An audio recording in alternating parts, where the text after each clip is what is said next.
Bapak Jokowi dituduh berjajah palsu, tapi dia mampu memenangkan pemilu sebanyak 5 kali.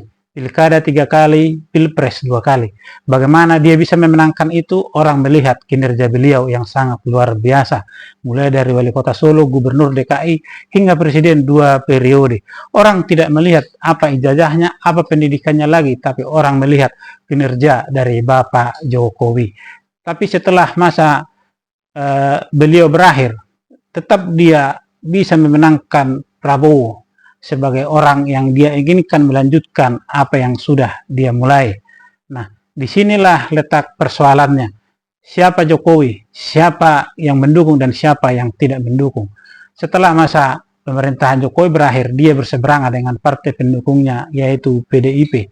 Kemudian bagaimana dengan Prabowo? Pendukung Prabowo pasti terpecah karena pendukung Prabowo ada yang tidak suka dengan Jokowi. Setelah Pilpres selesai dan Prabowo menang, timbullah ijazah palsu ini di blow up lah sehebat-hebatnya oleh mereka yang tentunya tidak suka dengan Bapak Jokowi. Kenapa saya katakan tidak suka dengan Bapak Jokowi? Kita tahu latar belakang mereka semua, siapa mereka yang menyuarakan ijazah palsu Bapak Jokowi. Ada yang menyuarakan gantung Bapak Jokowi, ada yang menyatakan adili Bapak Jokowi. Latar belakang mereka semua jelas bisa kita lihat. Ya, sekarang Roy Suryo yang selalu menyuarakan itu, dia habis masuk penjara karena penistaan agama dengan merubah stupa Candi Borobudur dengan wajah Bapak Jokowi. Dia yang berpendidikan tinggi, S1, S2, bahkan katanya mungkin sudah doktor. Tapi apa yang bisa dia lakukan? Semenjak menteri hanya 1 tahun, dia tidak hafal lagu kebangsaan.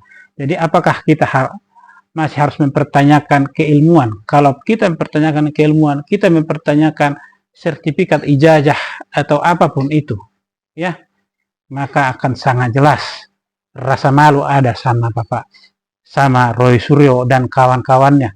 Ada yang dokter, ada yang ahli hukum. Ketika orang menyuarakan, ya, gantung Jokowi, adili Jokowi, si sang pakar hukum ini tersenyum-senyum di samping orang yang menyuarakan itu. Bukankah itu adalah kebodohan karena rasa sakit hati, karena dipecat 2 kali jadi komisaris utama, padahal dulu dia juga menjadi staf ahli Jokowi.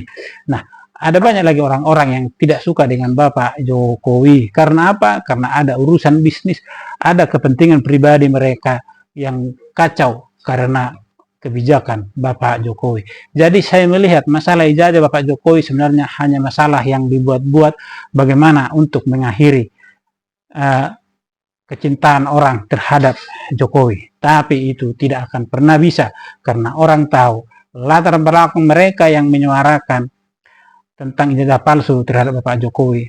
Orang tahu itu hanya salah sebuah karena ketidakpuasan, karena kekalahan Pilpres, karena dipecat ketika menjabat, karena mereka tidak bisa berbuat apa-apa ketika Jokowi menjadi presiden.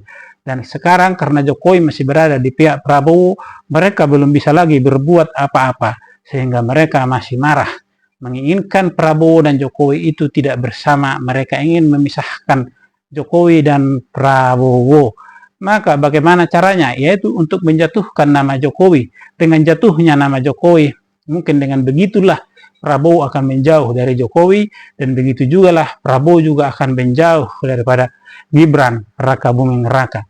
Tapi saya yakin Bapak Prabowo tahu siapa mereka yang menyuarakan itu, bukan karena sebuah kebenaran, tapi karena sebuah dalam tanda petik ketidaksukaan, dalam tanda petik lagi karena sebuah kebencian, dan dalam tanda petik lagi karena sebuah balas dendam. Ketika orang berkinerja yang baik, orang tidak akan percaya jika pendidikan orang itu rendah. Ya, mereka akan melihat bahwa dia berpendidikan tinggi, dia punya kinerja yang sangat luar biasa. Tetapi ketika kinerja seorang itu adalah buruk, jelek, maka ketika dia juga menyuarakan bahwa dia berpendidikan tinggi, maka akan dipertanyakan juga pendidikannya apa. Doktor, sarjana apa, akan dipertanyakan. Jangan-jangan itu palsu. Jadi kebalikannya sekarang. Orang akan melihat bukti, bukan sekedar akademisi.